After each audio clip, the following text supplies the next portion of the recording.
Good morning, my renegades. Welcome back to Rogue Radio. My name is Sarah Jane, and this is... Yeet! Terrence. And him and I are gonna have a, I guess, Renegade Roundtable / Conspiracy episode. And yes, this is the Conspiracy episode, the third episode. Did you spill water on yourself, baby?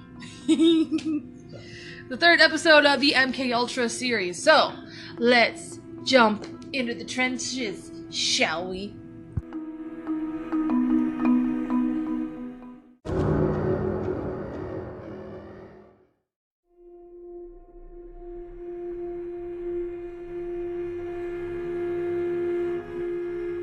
If you have any comments, questions, or concerns, links will be down in the bio. My Instagram, Twitter, Facebook, YouTube, and GoFundMe, and Twitch. The Twitch is new. Go check it out. Thank you.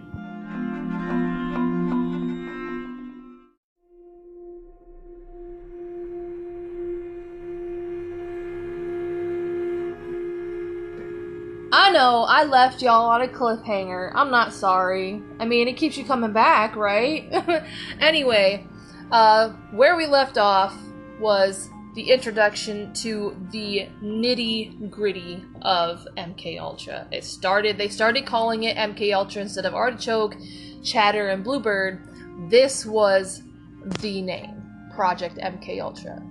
And once they decided to resurrect this once again after failed attempt, and after many other failed attempts, okay, they resurrected it. They were no longer subjected to financial control, meaning I feel like that means y'all can spend as much money as you want on the equipment, everything. We're investing everything in this project. They were allowed to conduct tests at will, meaning unwilling and willing subjects were tested without any fixed schedule. They just did it whenever the scientists felt like it, without any contract agreements. Yeah, and the new cryptonym, Project MK Ultra. Of course, this is what it was called. Now, at this time, no more, dicking around with all other names. This was what it was. In 1953, MK Ultra experiments were going on long before MK Ultra was finalized and polished. MK Delta was an operational side of the MK Ultra and then became full MK Ultra. So that's a little brief history, little recap. So, in April 13th, 1953, Gottlieb went to New York to meet John Mulholland, a magician who was very famous at the time. He appeared to be the protege, or he happened to be the protege of Harry Houdini, and we all know who Harry Houdini is. If you don't, read a book. No, but he was one of the most famous escape artists in magician history. This man, Mulholland, edited The Sphinx, which was a journal for conjurers, illusionists, and prestidigitators, and also wrote a few books himself, such as The Art of Illusion and Quicker Than the Eye. Now, I know what you're thinking, what did they want with an illusionist? Well, we're gonna answer it in a bit. When he wasn't entertaining or writing, he was busy trying to expose fake psychics, spiritualists, and conjurers, revealing their tricks. In 1953, was a time of spirituality. People were doing seances and trying to contact the dead, which also gave scam artists the opportunity to hoodwink their customers and audience for a quick buck. Their reason for coming to Mulholland was because he was so good at revealing these grand tricks. He was able to bring down entire companies with his skill of exposing fake psychics and seances. Gottlieb wanted Mulholland to teach the scientists into distracting the victim's attention so drugs could be given to them without anyone noticing. So, Gottlieb also asked Mulholland to writing a manual about sleight of hand practices, and they would be codified so officers unable to attend training sessions in New York or Washington, and he accepted. So Mulholland wrote the book of sleight of hand for the CIA agents that were under the project of MKUltra. In a year, he made several drafts of the manual, and then he finalized it, and it's been said to be lost or destroyed, because the end of Project MKUltra, they were destroying things left and right. So, let's see here.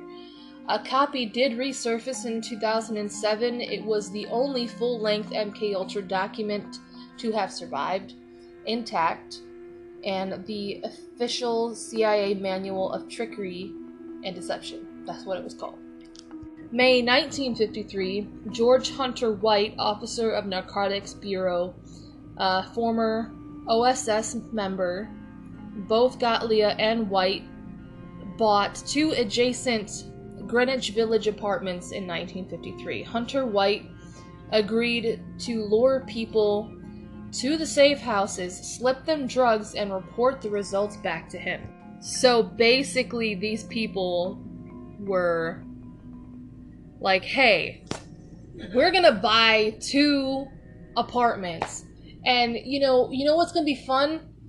This is what I feel like Gottlieb and, like, the conversation between Gottlieb and White went. He's like, dude, let's buy 2 apartments, right? One for me, so I can observe everything and take everything down, and the other one is you can just drug and torture people all night long and get off on it. Just do it. Just do it. It'll be great. It'll be great.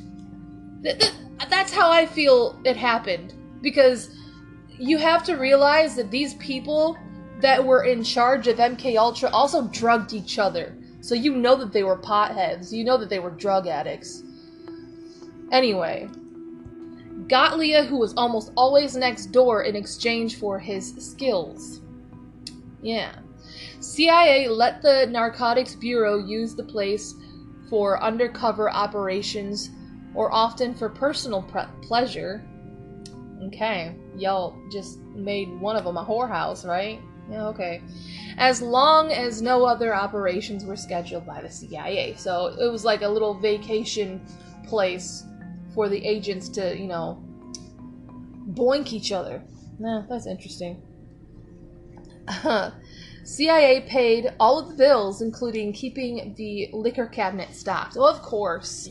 What is more important in research, right? You gotta keep the researchers drunk. Keep the liquor cabinet stocked. Gottlieb paid. Plus Ultra! Gottlieb paid out of his own pocket to keep the safe house furnished lavishly, also stocked with new surveillance equipment. White tested LSD knockout drops, and essence of weed, which is THC. Drugs were served up in food, drink, and cigarettes to victims that they just lured there. And they're in charge of the CIA. People like this were in charge of the CIA. Okay. Anyway, July 1953. Oh, okay, hang on. Would try to get info out of them over a few months, and later on, that individual operation ended. So it didn't last that long. I think they just got bored of it and was like, it was fun drugging people and trying to get stuff out of them. Plus Ultra! But we're bored. We got to do something else. So, around that time, too, in July 1953, 7,200 soldiers returned to the U.S. from communist prisons after armistice ended, and American people were baffled when they realized that they were criticizing the U.S. and praised communism. Some confessed to war crimes, and 21 had chosen to stay in North Korea or China. So they were basically brainwashed in North Korea or China during that time.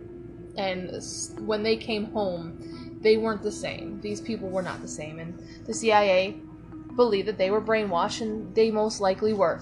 So, this brings us to the big story of Frank Olson. Now, Frank Olson was part of Project MKUltra for a long time. And the reason why we're going to talk about him is because there's so much that goes into his story, and he is one of the victims of MKUltra. And it is just sad what they do to him. And we're just going to get into it. Let's see.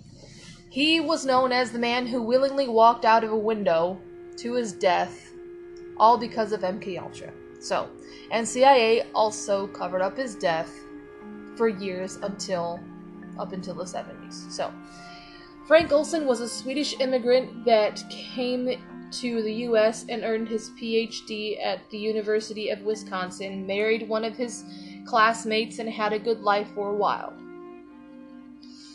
Olson was called to active duty as lieutenant during World War II, reporting to Texas for Fort Hood, I think.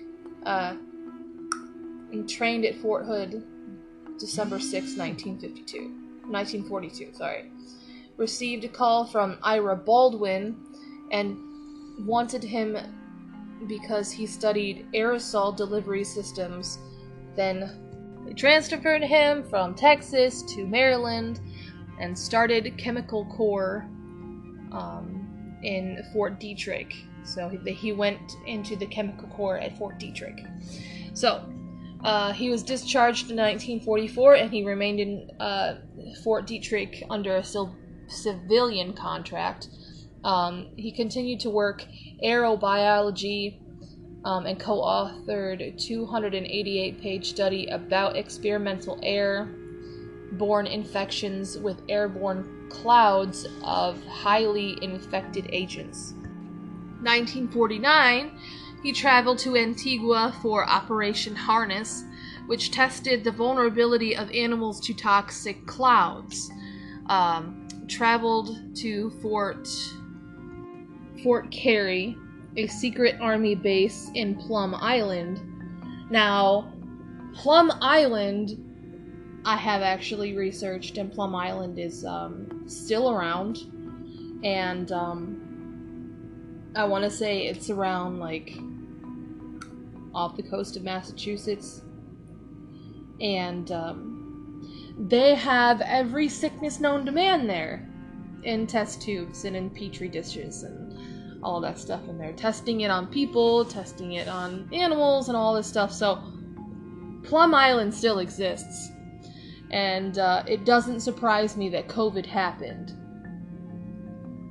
And yeah, so. Anyway.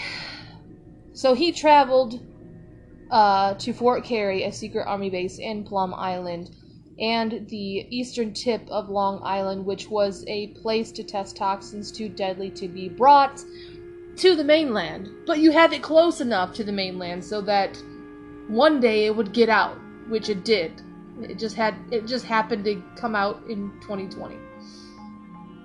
But he would basically go back and forth from Long Island to Plum Island and all the way back to Antigua, just around that coast.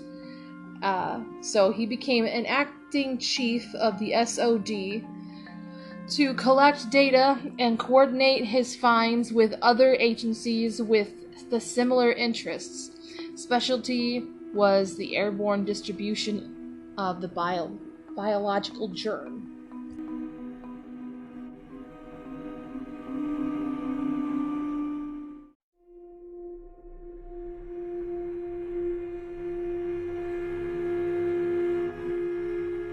Olson was very involved in the creation of MKUltra. The poisons he worked with, and he was constantly overseeing torture sessions happen black sites all over Europe. And we have covered where those black sites were. They were in Germany, South Korea, Japan, France. They were everywhere. Bear in mind that the CIA was now testing on their own people, Americans, that they believed that they were moles or secret agents of, other governments. So they didn't really have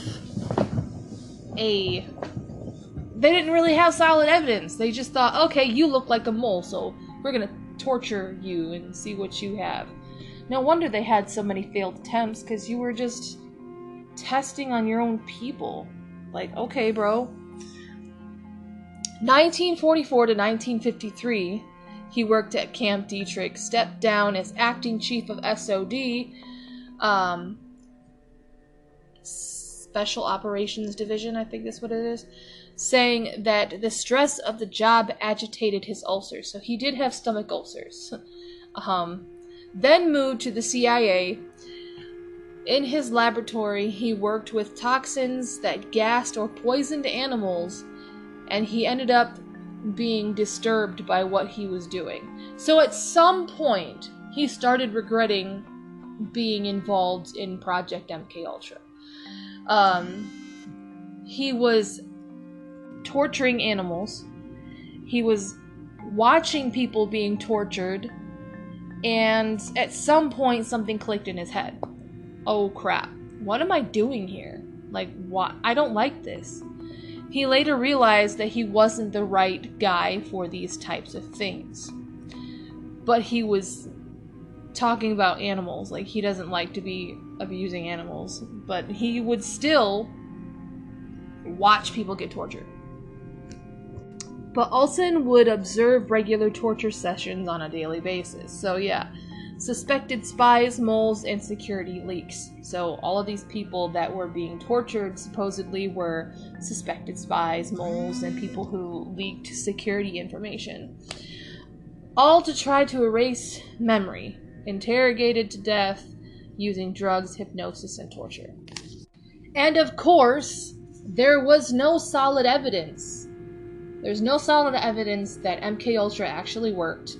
No solid evidence that these people actually knew something about whatever. So, yeah, but still, they believed that they could break the will and mind of a human.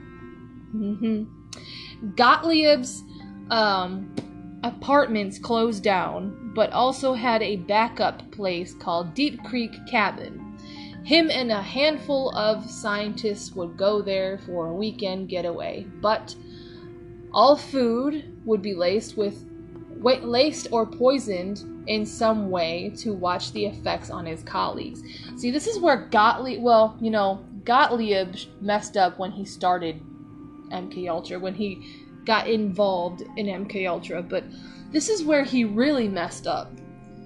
These people are his friends. These people are his colleagues, the people that he worked with. I know they've been drugging each other for a long time now. Since, 1940s?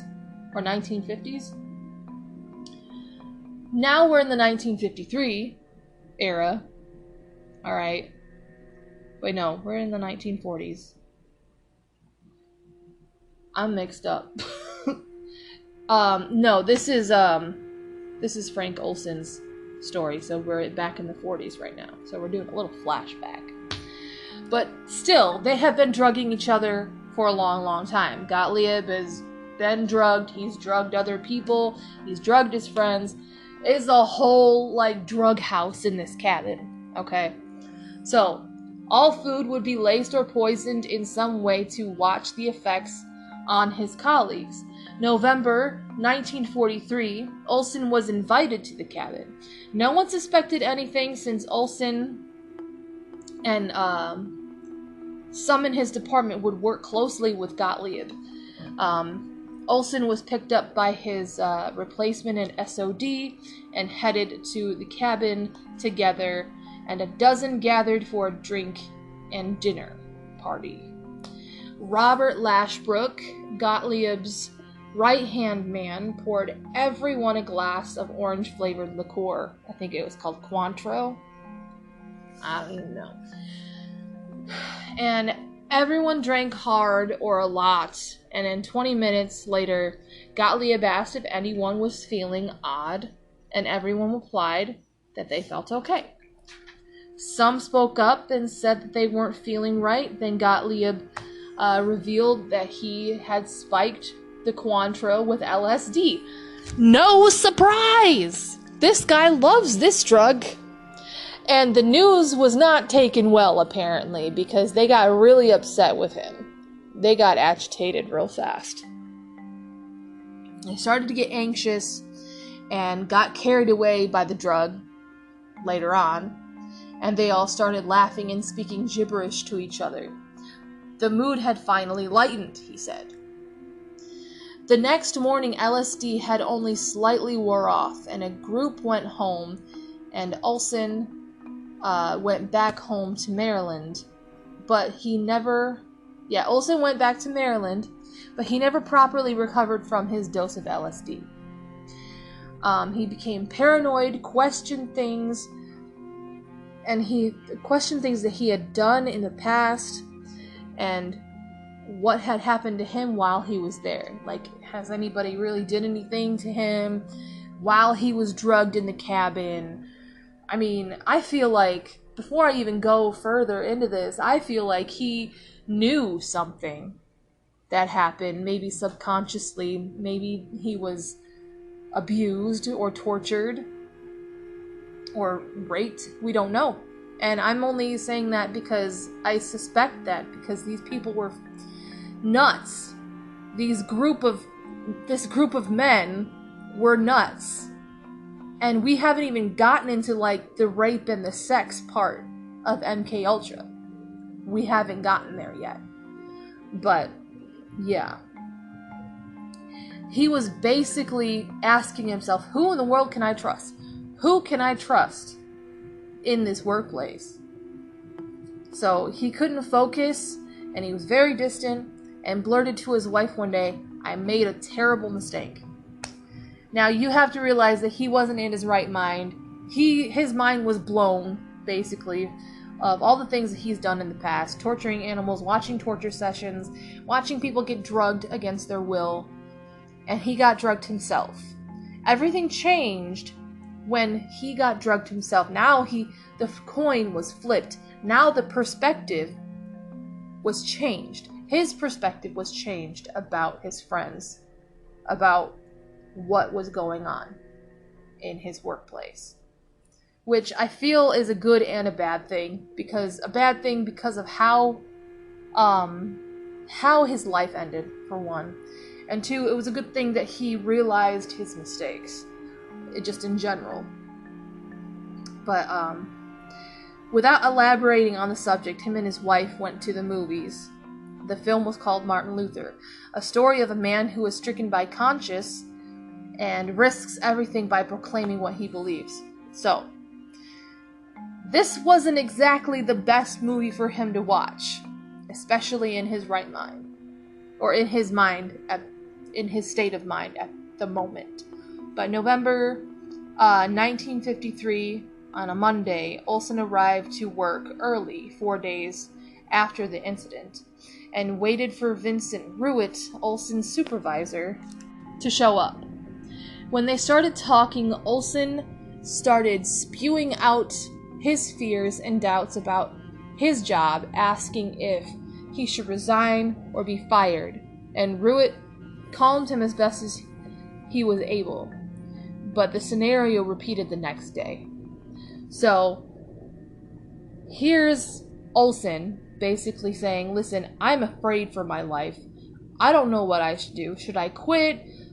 What should I do? Should I keep working? I don't know what to do. So the one thing that you don't do, and this is the one thing that Olson did not realize, I don't think, was that you never talk about your conscience and talk about, like, information, all that stuff, to your workers, like to your co-workers, because that makes you a liability, basically. That makes you high at risk for leaking anything to the public. So they wanted to keep MK Ultra very top secret. At this point, America did not know like the public did not know what was going on under wraps. MK Ultra was not known at this point. It was only known to the people in the CIA. So they were very adamant to protecting this project.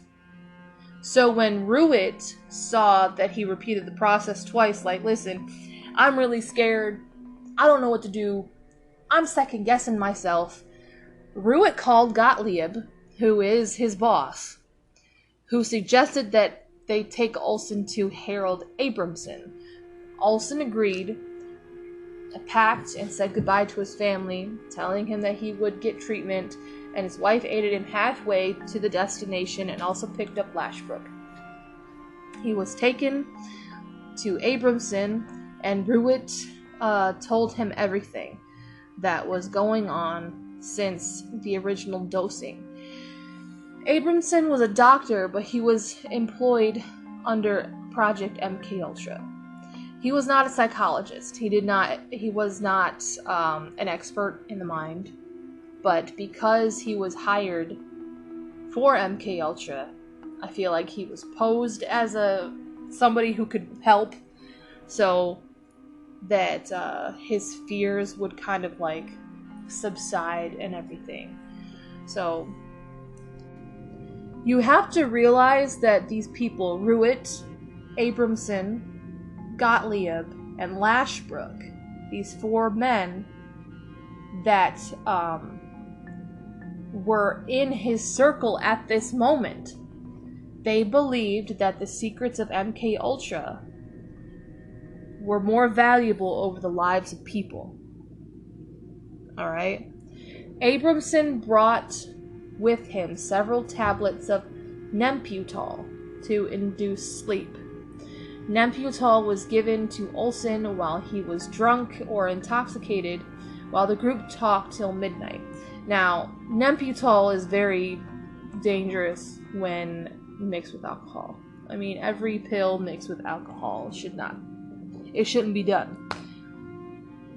Abramson was not a psychologist, and they all talked till midnight.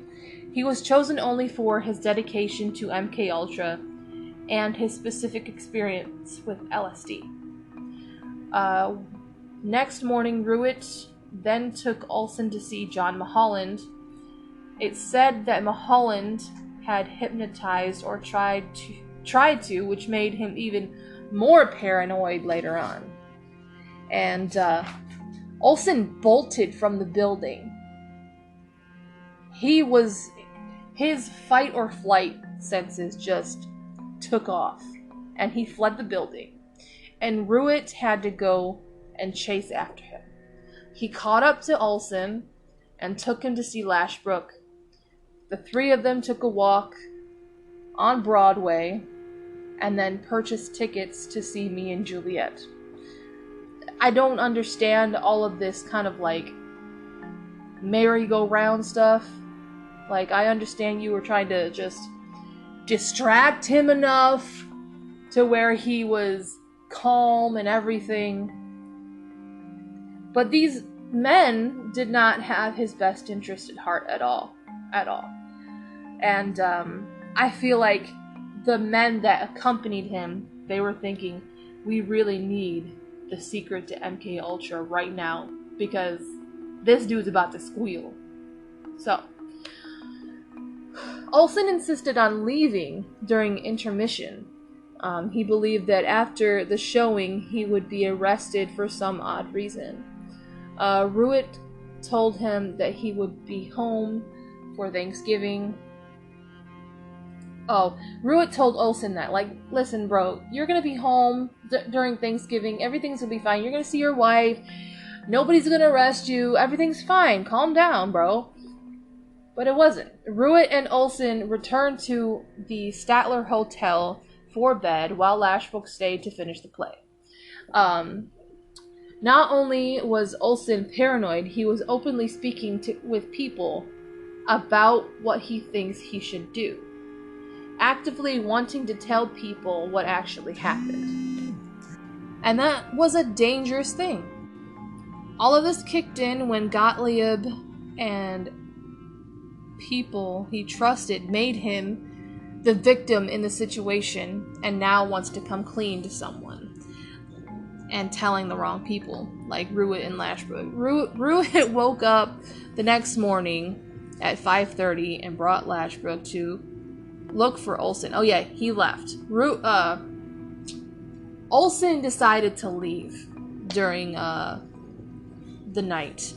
So at 5:30 in the morning, Ruitt brought Lashbrook to look for Olsen again, who had left the hotel. Thankfully, he was in the hotel lobby, but he told his two friends that he had wandered New York City aimlessly and threw away his wallet and all forms of his ID. The three of them went to Washington to return Olsen to his family. During the journey, Olsen demanded that the car would stop right now and explained he was ashamed to see his family in such a state as he was. Ruitt suggested another session, with Abramson, and Olsen agreed. On the way, Lashbrook and Gottlieb came along. So, everybody else that was already dropped off and heading to Washington to drop off Olsen, okay? Because they were in New York at this time. And they were about to just go back to Washington. So, dropped off everybody. Now we're turning the car around and picking everybody up again. So, he was becoming a security risk to MK Ultra. And they flew back to NY and to Abramson's weekend home on Long Island. He spent an hour with Olsen and 20 minutes with Lashbrook before checking into a guest house at Cold Springs Harbor, or near it. Then the next morning drove back to Manhattan and had a session with Olsen and suggested he admit himself into a sanatorium called Chestnut Lodge. Lashbrook and Olsen checked back into Statler Hotel for one last night, and Chestnut the next day. They would go to Chestnut Lodge the next day. They would drop off Olsen until he was, had the right treatment and all of that stuff, and then he would come back home to his family. During dinner, Olsen told Lashbrook that he was looking forward to being hospitalized the next day, thinking that it would be a getaway to set everything back on track. And also, Lashbrook said that he was almost the Dr. Olsen I knew before the experiment. Olsen returned to his room, washed his socks in the sink, watched TV, and then lay down to sleep. At 2:55 a.m., Olsen went out the window. Immediately after he had jumped out of the window, Lashbrook called Gottlieb to report what had happened. Gottlieb called the duty officer and CIA and reported the death that needed immediate attention. News of his death reached Camp Dietrich. Alright, so basically, news got out that Olsen died. Now they're about to cover up the death. They're about to cover up what just happened. Like, they're just gonna say, oh, it was a suicide. But basically, he was tortured and tormented so much that, yeah, he was led to killing himself. But I feel like since these men were so close to Olsen, they could have pushed him out the window. We don't know.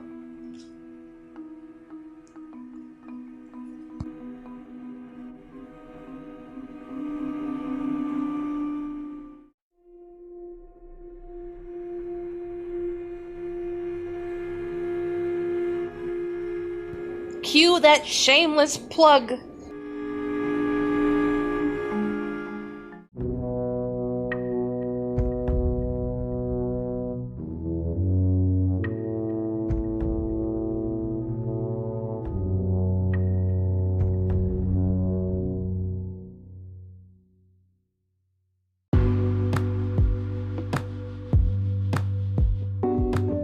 You want to know how I make some unique podcasts? If you haven't heard about Anchor, it's the easiest way to make a podcast. For one, it's free. There are creation tools that allow you to record and edit your podcast right from your phone or computer, and they're easy to use.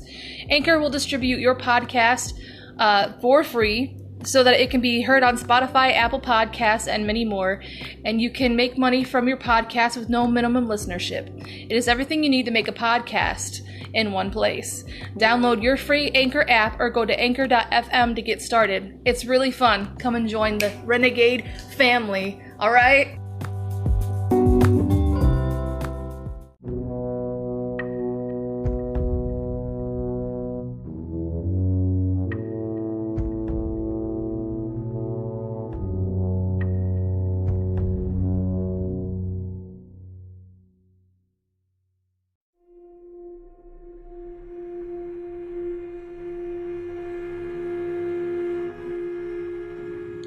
The duty officer was given instructions to inform Lashbrook to move to another room and talk to no one until they can get someone there with him.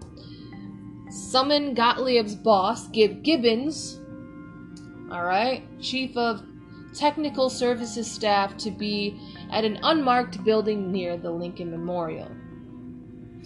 Gottlieb revealed that Olsen was drugged 9 days before the incident, the cabin incident.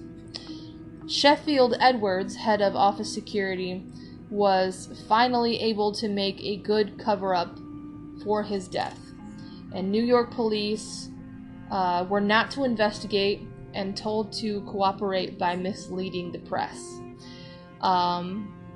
They made a fake career and everything for Lashbrook, who was the only witness. So they basically made Lashbrook just a regular witness who was completely unrelated to Olsen, which was entirely a lie. Who would be questioned by the investigators. Under no circumstances could he be recognized working for the CIA or MKUltra.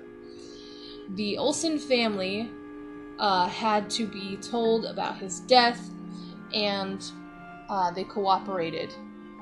And Ruitt had to tell the family. He told his family that he jumped or fell from the window, and his 9-year-old son, Eric Olsen, never forgot what had been said, and it haunted him for the rest of his life. I mean, can you imagine just being told that your father jumped out of a window and died when you're that young? You would want to find, the answers, wouldn't you? I would. CIA tried to make the police investigation vanish. Agent James McCord, or Agent MC, or Mixie, who was also one of the Watergate burglars. So this Agent James McCord was pretty famous in the CIA. So McCord told Lashbrook to go to the morgue to identify his body. When Lashbrook returned, making calls left and right, calling Gottlieb, and he told him to pick up a report from Abramson and return it to Washington, and security officers took care of the remaining details, tying up the loose ends, so to speak. Alright, after Olsen's funeral, Lashbrook and Gottlieb came to check on his wife, wondering if she would ever talk. Endless investigations into his death went on for a while. The report was turned into Dulles, where it was said that there should be a high-level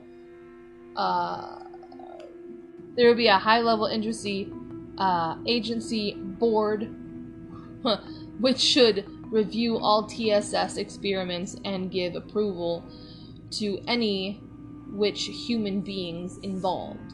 So basically what that means is that they want to be able to monitor the people that come in and get hired into the CIA and into the MKUltra project, because they don't want this happening again. But instead, okay, so we all know that Dulles is like the head of the CIA now, okay? And instead of taking care of it The dumbass. I'm sorry. This is getting me mad. Instead of doing something about it, instead of actually, saying, hey, okay, that sounds like a good idea, Dulles wrote letters to Gibbons and Gottlieb saying that they used poor judgment with the situation. They were just like, they got handed a letter and was like, oh yeah, slap on the wrist. You did stupid stuff.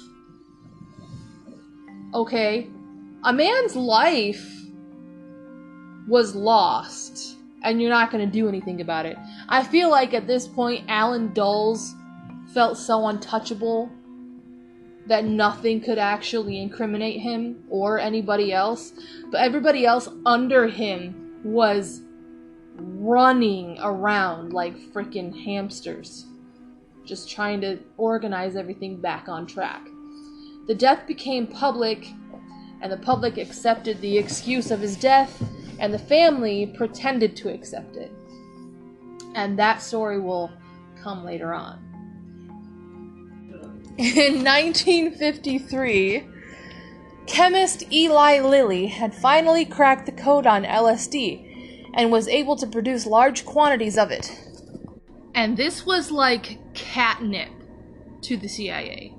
They wanted it, and the CIA paid Lilly $400,000 for a mass purchase of LSD. Gottlieb dedicated himself to creating research projects for using LSD for mind control. Eli Lilly and company have created many medications that were full of LSD at the time, which I feel like it's still going on, because I've heard horror stories of people using diabetes drugs, Cialis, and Cymbalta, and other antidepressants. Like, I used to be on antidepressants. Who knows what I was drugged with. So Eli Lilly had found a way to manufacture LSD. So, controlled experiments were held in hospitals, and they had to employ those who didn't know the CIA was hiring them. Now, this is going to be an interesting word to say. The Geschickter Fund, I don't know why I said that wrong. The Geschickter Fund was to do this. It was a front group that offered grants to the facilities for LSD research, and a number of places jumped at the chance. In 1955, unwilling subjects, willing and unwilling, from military and civilian origin, endured horrific acts within the span of 7 to 8 years. So, these facilities, and there's a list, so this is only a little bit of the universities that were researching LSD, and they didn't even know it. Anyway, Massachusetts General Hospital, Worcester Foundation for Experimental Biology, Iona State Hospital, Mount Sinai Hospital, University of Pennsylvania, Harvard, Berkeley, Cornell, and MIT. They were all part of it. These universities were all part of it, whether they knew it or not. And that is where I end it. Number 4 will be happening very soon. Thank you for listening. I will see you in the trenches next time. Thank you to Brazil, Iran, Egypt, and India who are listening. Thank you very much. Woohoo! Thank you. Love you. Bye.